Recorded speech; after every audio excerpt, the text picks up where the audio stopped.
Welcome to the deep dive. If you were looking for that definitive proof that 2025 wasn't just a good year, but maybe the watershed year for women's sports globally, well, you certainly shared the evidence. Yeah, you really did. We're talking about record-shattering tournament attendance, massive corporate investment, and just these huge seismic shifts in league play, across different sports and continents. Exactly. What your sources really show isn't just organic growth, it feels more like an acceleration. And it's driven by capital that's finally recognizing this immense market potential. Right. So our mission today is to dive deep into these facts, the investment figures, the shocking tournament results, and the big individual achievements to really understand why 2025 became this tipping point, both on the field and, I think, crucially, in the boardroom. It feels like the narrative of 2025 is built on three pillars. First, you have these colossal financial commitments from giants like Barclays and Mercedes-Benz. Second, these revolutionary, record-breaking outcomes in global tournaments.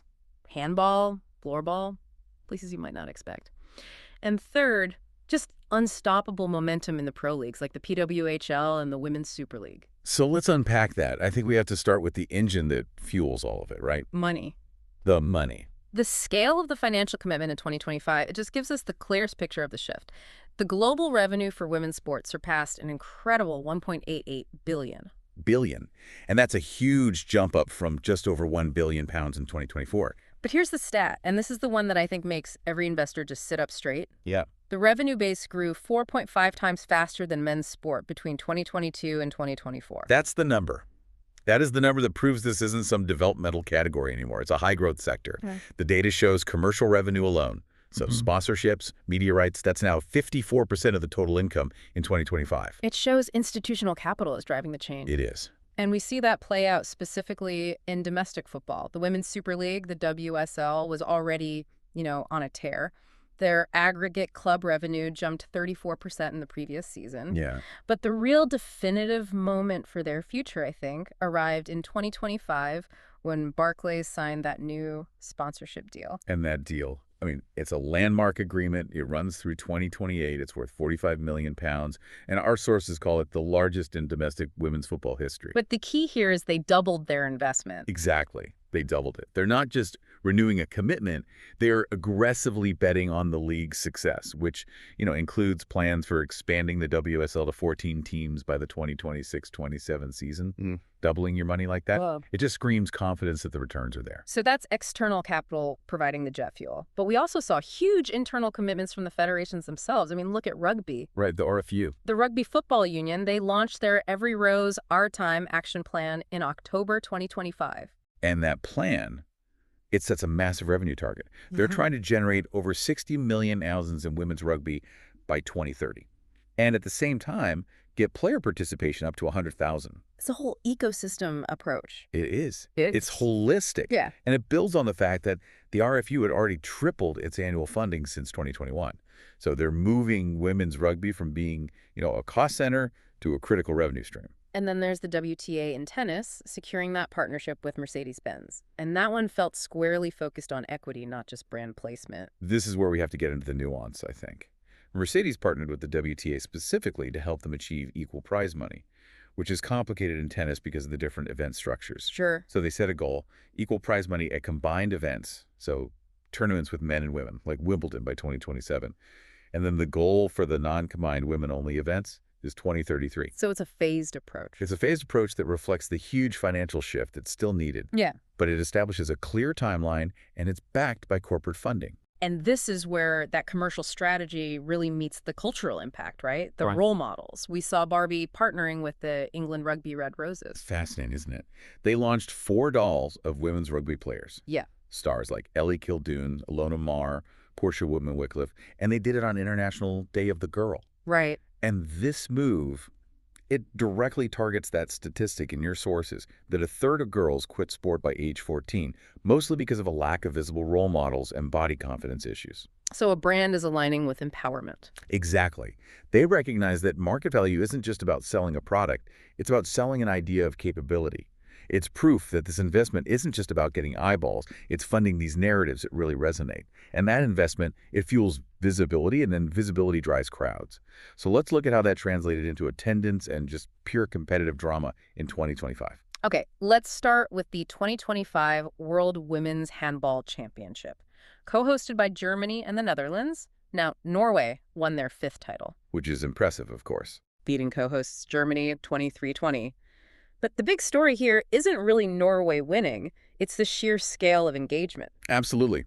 Handball often flies under the radar globally, but it set a new single-tournament attendance record of 353,151 spectators. Wow. Just think about that. Over 1/3 of a million people showed up, in person, to watch women's handball. It's clear evidence that the market for these international women's sports is maturing fast. And we saw that geographic expansion too, right? With new faces like Egypt, Switzerland, and the Faroe Islands all making their debuts. Yeah, and the Faroes became the smallest nation ever to qualify. All while Norway's Henny Reistad was just completely dominant, top scorer and MVP. But if you want a true sign that the global competitive landscape has just irrevocably shifted, you have to look at the Floorball World Championships. Oh, yes. In the Czech Republic, Switzerland won its second title, beating the hosts. But the real drama, that was the fall of the dynasty, The Swedes. the mighty Swedes. They went into that tournament holding a stunning 54 consecutive unbeaten match streak at World Championships. 50. And that streak was broken.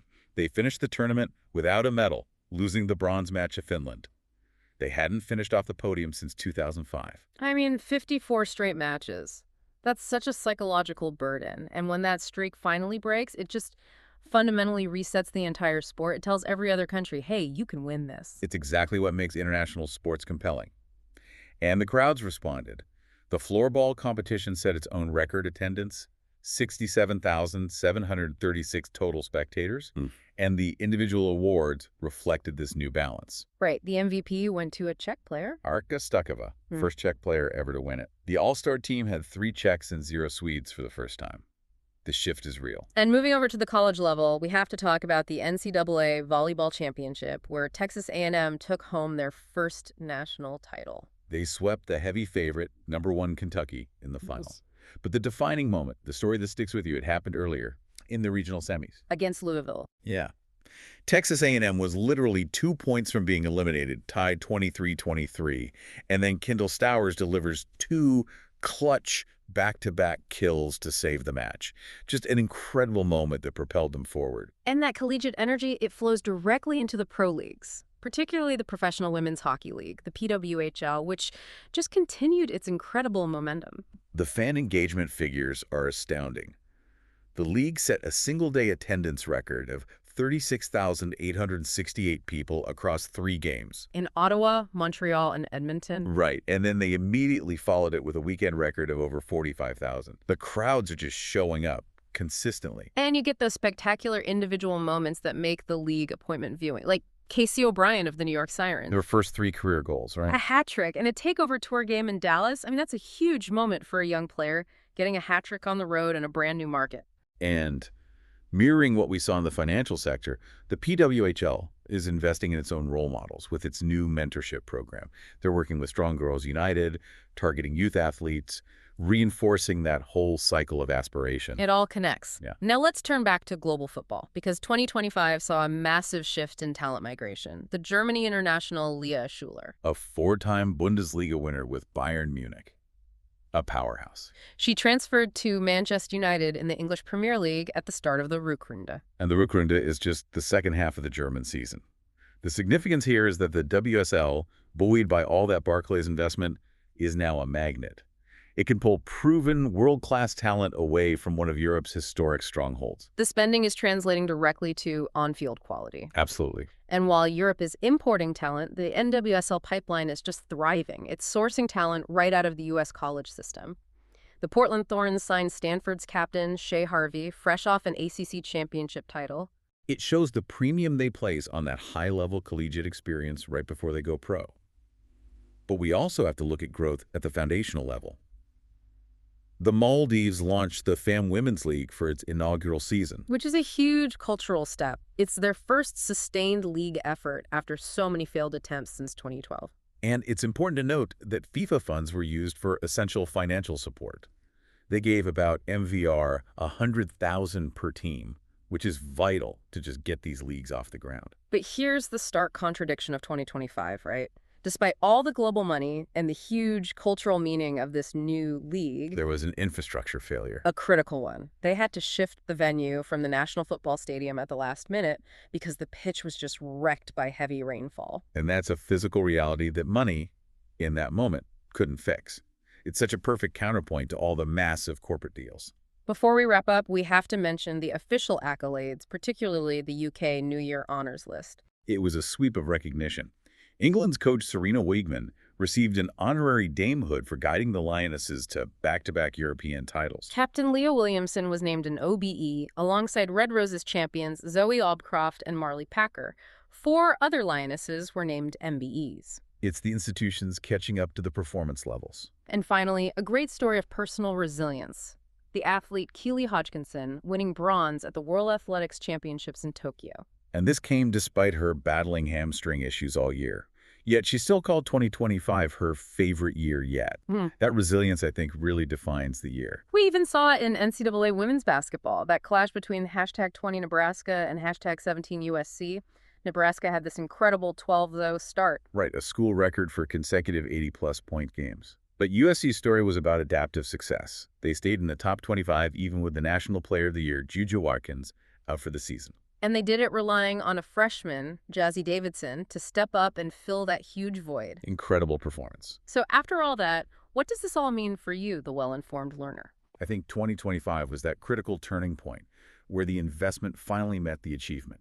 We saw institutional and corporate capital, the Barclays deal, the RFU commitment move from passively supporting women's sport to actively driving its exponential growth. And that money is fueling cultural shifts, it's shattering attendance records in global tournaments like floorball and handball, and it's making major leagues like the WSL true global destinations for talent. But if we connect all of this incredible financial success to that small detail, that new league in the Maldives having to move games because of a rain-damaged pitch, it raises an essential challenge. That's the core conflict of this kind of growth. It is. Considering the truly exponential financial growth we saw in 2025, how essential is it for league organizers and federations to aggressively prioritize fundamental infrastructure, venue improvements right now? To prevent basic physical limitations like a damaged field or just not enough seats in a stadium from slowing down the incredible commercial momentum that the talent and the investment have already created. That's the question. That's the challenge that defines the next phase. Thanks for joining us for the deep dive.